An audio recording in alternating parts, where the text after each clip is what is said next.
नमस्कार, महाराष्ट्र के महानिर्णय में आप सभी का स्वागत है। मैं हूं आपके साथ प्रीति रघुनंदन। महाराष्ट्र के मुख्यमंत्री देवेंद्र फडणवीस ने केंद्र सरकार द्वारा पेट्रोल और डीजल पर एक्साइज ड्यूटी में कटौती के लिए प्रधानमंत्री नरेंद्र मोदी का आभार व्यक्त किया है। प्रधानमंत्री जी का आभार व्यक्त करना चाहता हूं। जो दुनिया में युद्ध चल रहा है उसके मद्देनजर तेल के भाव बढ़ने के बाद ये अंदेशा था कि पेट्रोल डीजल के भाव बढ़ेंगे, लेकिन वो भाव न बढ़े, इसलिए भारत सरकार ने एक्साइज ड्यूटी 10 रुपया प्रति लीटर कम कर दी है।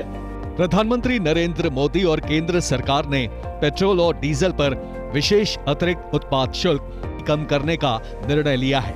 उप मुख्यमंत्री एकनाथ शिंदे ने इस पर प्रतिक्रिया देते हुए कहा कि पेट्रोल डीजल के उत्पाद शुल्क में कटौती करके मोदी सरकार ने मास्टर स्ट्रोक मारा है।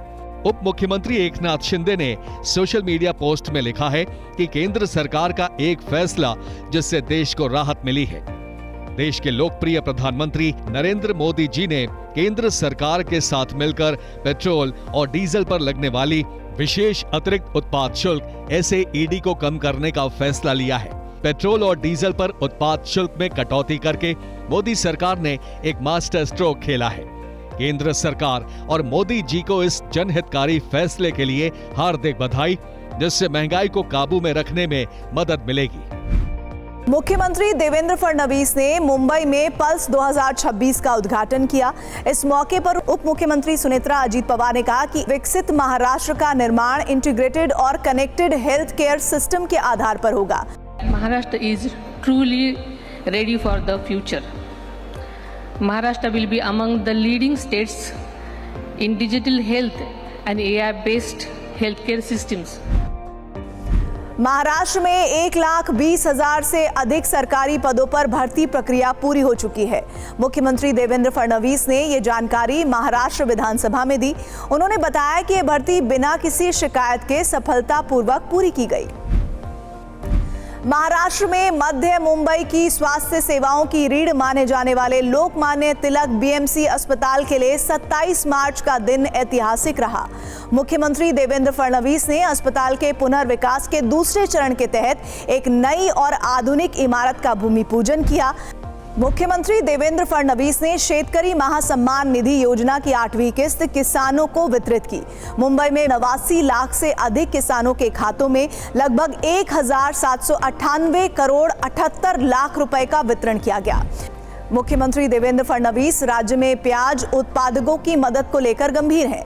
मुख्यमंत्री फडणवीस ने राज्य में प्याज उत्पादकों की मदद के लिए सचिव स्तरीय समिति गठित करने की बात कही।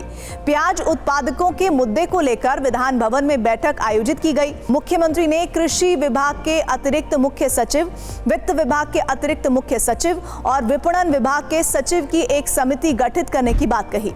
महाराष्ट्र में शुगर कारखानों को वित्तीय सहायता देने के लिए राज्य स्तरीय समिति का गठन किया गया। मुख्यमंत्री देवेंद्र फडणवीस ने कहा कि चीनी उद्योग राज्य का एक महत्वपूर्ण उद्योग है और मुख्य सचिव ने राज्य स्तर पर तत्काल एक समिति का गठन किया है।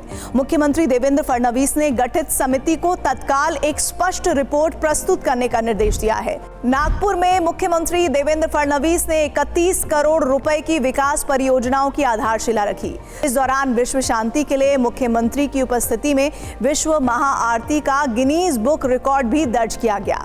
सावनेर की मुख्य सड़क के सौंदर्यीकरण और मौनी बाबा आश्रम की आधारशिला रखने के लिए आयोजित समारोह में मुख्यमंत्री ने कहा कि उर्वरक और कोयले से जुड़ी 2 बड़ी परियोजनाएं स्थापित की जाएंगी, जिनसे 40,000 से अधिक रोजगार सृजित होंगे। मुख्यमंत्री देवेंद्र फडणवीस ने कहा कि इन सभी परियोजनाओं के माध्यम से सुजलाम सुफलाम सावनेर बनने की यात्रा शुरू हो चुकी है।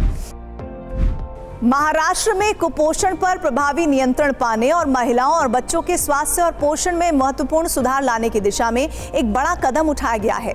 महाराष्ट्र के महिला एवं बाल विकास विभाग और CIFF के बीच 5 साल के लिए एक MOU पर हस्ताक्षर किए गए हैं।